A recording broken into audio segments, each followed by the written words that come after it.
What's going on, everyone? Welcome back to the channel. I am the Maize Madman. Before we get started, smash that like and subscribe button. Now back to it. I know it's been a long time since you've heard from me, but we got things to discuss, including Michigan versus Texas Christian University this Saturday, 4 p.m. Eastern Time, 4:30 Eastern Time. Michigan's an 8-point favorite. We'll get back to that. Early enrollees from the 2023 class practicing with the team, and from the looks of it, it's all good. As well as recruiting, 2024 is well underway in terms of the recruiting class, and 5 keys to victory for the Wolverines. All that, plus I'm upset. 8-point favorites is not enough. We need more. It's disrespect.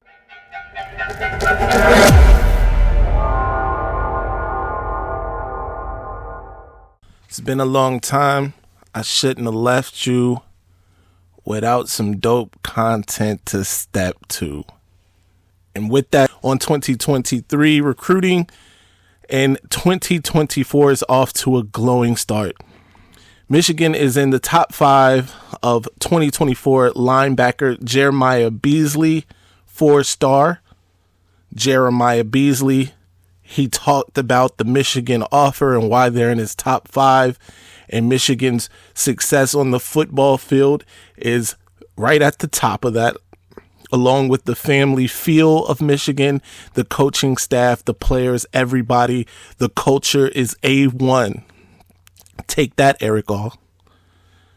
2024 defensive back Boo Carter, who I think is right at the top in terms of must get for Michigan. Not that we need necessarily a defensive back, but a defensive back of this stature from the state of Tennessee, from a southern state, if you will. With Michigan in its top 10, we need to win this recruitment. Tennessee is in this recruitment. All the regulars, you know what I mean? And Michigan needs to come up with wins like this one. He's also a 4-star, should be a 5-star in my opinion. I've seen his tape. It is phenomenal. I just seen him giving work to a defensive back, and he plays defensive back. But yeah, Michigan needs to win this recruitment as well. So look out, 2024 class, Boo Carter. Keep that name at the top of your minds, at the front of your minds. 2024 defensive back Jacob Oden. You're going to hear a lot about Jacob Oden. He's a local talent, 4-star defensive back. He is very important. And the last person I want to talk about in this 2024 class before moving on is 2024 quarterback Jadyn Davis. You've heard me talk about Jadyn Davis a lot throughout this season. You've heard other people talk about Jadyn Davis a lot throughout this season as it pertains to his recruitment and the University of Michigan. I fully expect Jadyn Davis to commit to Michigan. That timetable, however, seems to have been pushed back. He initially said he wanted to make a decision before the new year. Now it looks like that decision won't come until January. So Jadyn Davis, 5-star quarterback out of Providence Day School. We just received a preferred walk-on from Providence Day lineman who just walked on from Providence Day. So Michigan is well entrenched at Providence Day. Like I said, I expect Jadyn Davis to commit to Michigan. It's just a matter of time, and it will happen. I am fully confident in that. One that I have lost a little bit of confidence in, though I still say Michigan is at the top for him, is 5-star in the 2023 class, Nyckoles Harbor. He is also someone who's been talked about to the edge of the earth on this channel and others. He is one heck of an athlete. I don't want to call him a freak athlete. I'm trying to get away from calling athletes freaks, period. But if so, this guy qualifies. 6'6", sub 10.3 100-meter dash. He plays offense. He plays defense. He projects better, according to the scouts, as an edge rusher. However, he is trying to keep his body together for a potential Olympic run in 2024. So keep that in mind. But he is also a heck of a tight end. And Michigan could use him at tight end or receiver, depending on what he's trying to do with his body. But either way, he's a matchup nightmare on offense.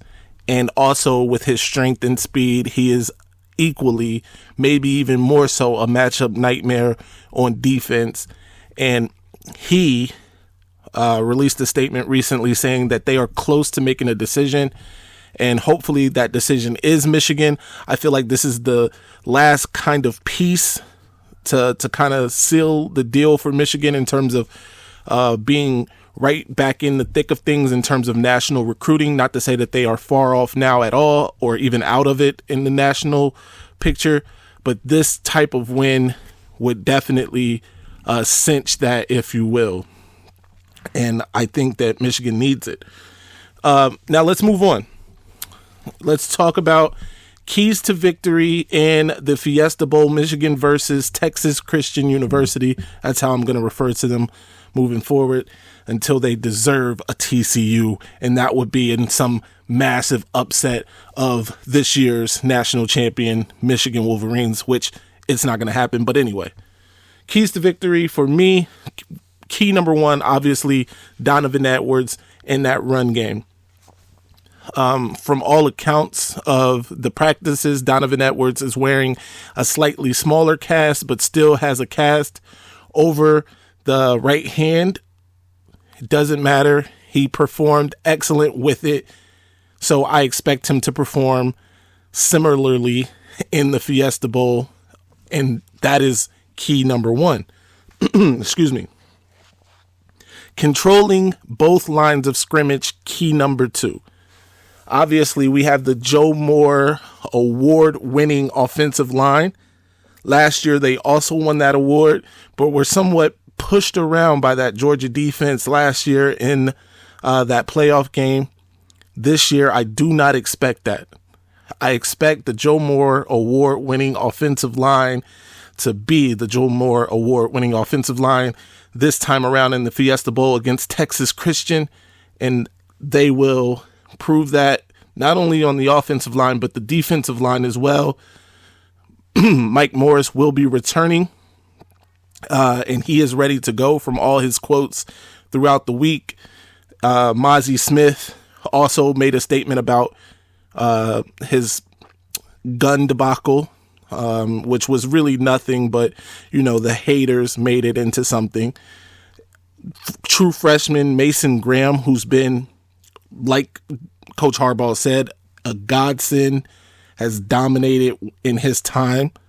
And I'm really looking forward to Yabioki making some noise on that defensive line, on that edge this weekend. So controlling both lines of scrimmage is another key to victory.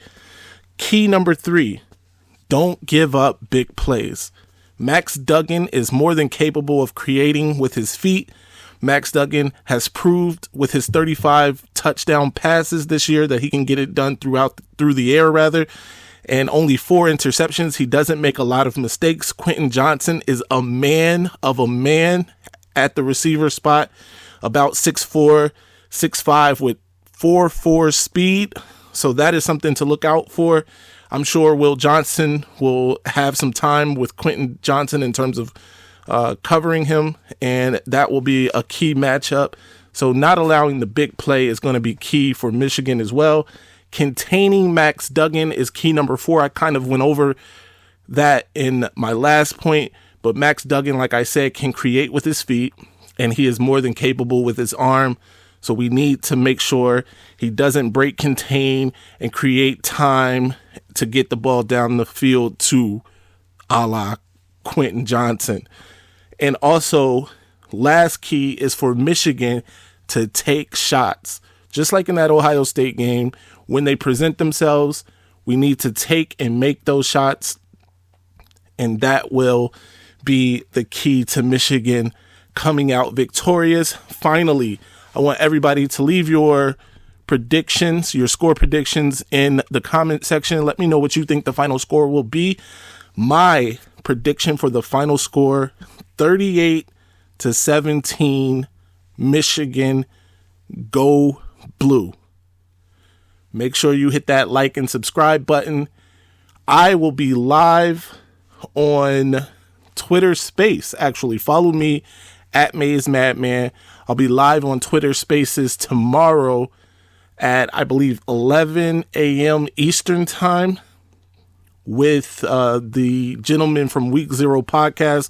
We'll be discussing the playoffs, the college football playoffs, as well as other college football news. Make sure you tune into that Twitter Space live to hear me basically outclass a bunch of Notre Dame Oregon fans. It should be a good time. Until next time, though, I'm upset. Ladies and gentlemen, this might be our best season ever. Our ratings, they're about to go